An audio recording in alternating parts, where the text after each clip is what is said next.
What is up, guys? It's Tommy here and welcome to a brand new transfer news video. And the biggest transfer today is that Mkhitaryan is on his way to Manchester United.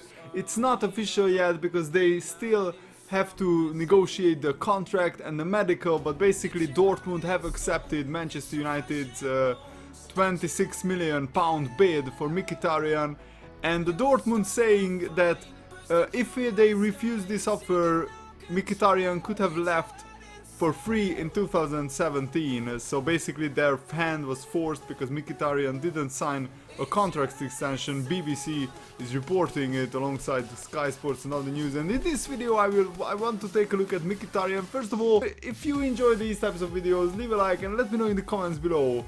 Will Manchester United be able to build a title-winning side? Jose Mourinho is definitely doing some big work in the transfer market. Yesterday, Ibrahimovic joined Man United. Today, it could be Mkhitaryan. And I think this is an absolutely brilliant signing. I'm actually very jealous of Man United for signing Mkhitaryan because he was one of the best, if not the best players in the Bundesliga last season, and definitely the best player in the Bundesliga in his position in the attacking midfielder role. He was head and shoulders above everyone. So far Man United signed 3 players: Ibra, Bailey and Mkhitaryan, and I think they have more transfers in the work. And Mkhitaryan is in his prime. He's 27 years old and he's just a fantastic player. He played 52 games for Dortmund in all competitions, scored 23 goals in all competitions. He also got 26 assists. So basically he scores a goal or gets an assist in pretty much every single game. That's how good he is. He's a world-class attacking midfielder, and I think he's another player who improved Manchester United so much because they didn't have a player who can score and assist at the same time with this, frequency. So I think it's a fantastic signing, and I wanted to take a look at the, how Mkhitaryan compares to the likes of the best attacking midfielders in the Premier League last season, the likes of Mesut Ozil, Dimitri Payet, Roberto Firmino, Dele Alli, who got the most goals and assists in the league last season. And actually Mkhitaryan is better than anybody apart Ozil. He even gets more goals and assists than Dimitri Payet. This is only for the Bundesliga, as you can see, but Mkhitaryan got 15 assists and scored 11 goals in the Bundesliga, and basically only Mesut Ozil got more assists than him in the Premier League. And as you can see, he created 82 chances, which is pretty high. Only Ozil and Payet created more chances in the Premier League than him from this attacking midfielder role. And as you can see, his pass completion is pretty decent. His total shots are basically, he's a very active player in front of the box, in front of the goal, because he had more shots than Ozil, Payet, Firmino or Dele Alli, and his attacking score is brilliant. So I think it's a fantastic signing. Let me know what do you think about this in the comments below, and let's see what kind of other transfer news are there.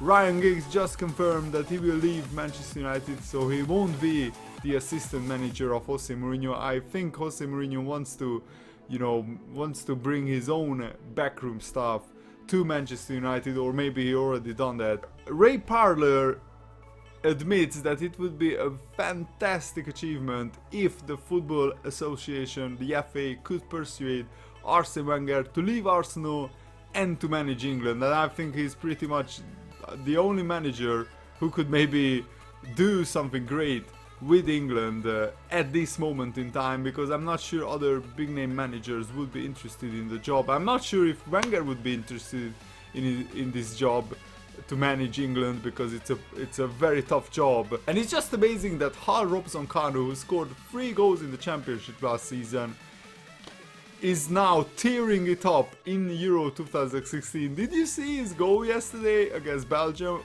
Huge congratulations to Wales. I think that was one of the goals of the tournament. He did a Cruyff turn, beating 3 Belgian players in the process, and scored. And it's just amazing that he's a free agent playing up front, and he will play and probably maybe fire Wales into the final. Wales will play Portugal, and I just hope that Wales get to the final and maybe win the whole thing. That would be just a fairy tale of all fairy tales. It would be like Leicester City winning the Premier League. For Welsh football, it's just a legendary tournament, the best international tournament that Wales have ever had. And this is a very interesting story. Nani says that Renato Sanchez snubbed Manchester United to join Bayern Munich. He had this choice and he made it so he signed for Bayern Munich. And Renato Sanchez is an awesome player, and I think it's a big coup for Bayern Munich to sign him.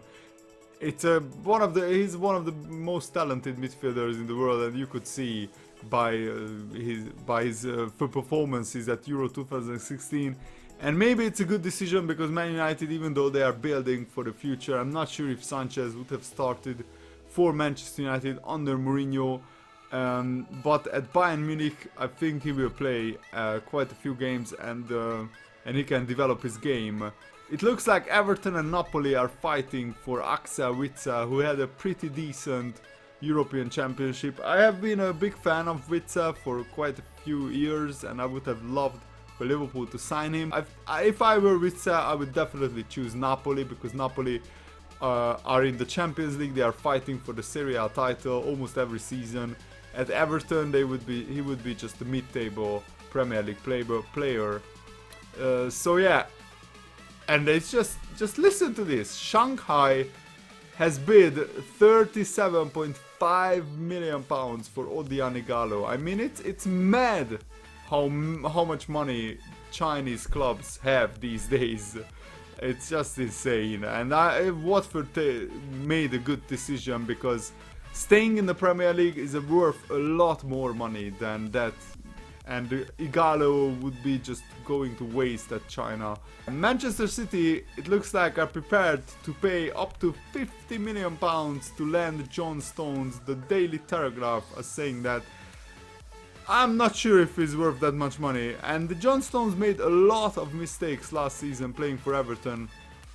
Is Guardiola interested in him? Definitely. But is he going to sign him? I think it depends on Everton's valuation. And the big thing about, mid-table clubs now in the Premier League, they don't have to sell. If Everton dig their heels in, they don't have to sell John Stones, even for 50 million. They are not this desperate for the money. They have a rich owner, they have the TV deal money, and they have a new manager. I think it would be a big blow. I just can't see both Stones and Lukaku staying at Everton because they don't have Champions League football. I think one of them will leave, but that's just speculation on my part. N'Golo Kante will snub an improved contract offer from Leicester City, it looks like. And it looks like that Chelsea could be his preferred option. If I were Kante, I would go to Arsenal, to be honest, because Arsenal are in desperate need of a player like him. Chelsea already have the likes of Matic, to be honest. But yeah, Kante would be a starter at Chelsea. It's just, I guess, a personal preference. Not sure what the future of those two clubs hold in the next 5 years. It's very hard to predict. Will Arsenal or Chelsea have more chances of winning trophies or titles in the next 5 years? That's very hard to predict. So it's a hard decision for Kante. But he's French. Arsene Wenger is French, so I'm not sure. We shall wait and see.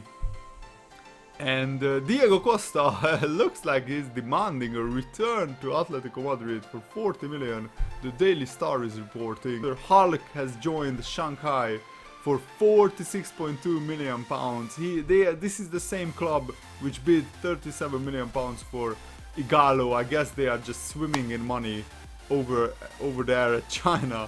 And I'm just a bit bitterly disappointed by Hulk, because he was fantastic for Porto, and then he went to Russia, where he did do well for Zenit, to be fair to him. He won league titles and went far into the Europa League and the Champions League, but yeah, I guess he wouldn't earn half as much at maybe a Premier League club or a La Liga club, but it's still, a little bit disappointing that he goes to China, because now we won't be able to see him maybe playing for Brazil. Yeah, let me know what do you think about these transfers in the comments below, and I will be back with more FIFA videos tomorrow. Thanks for watching, guys. Stay awesome. See you later. Goodbye.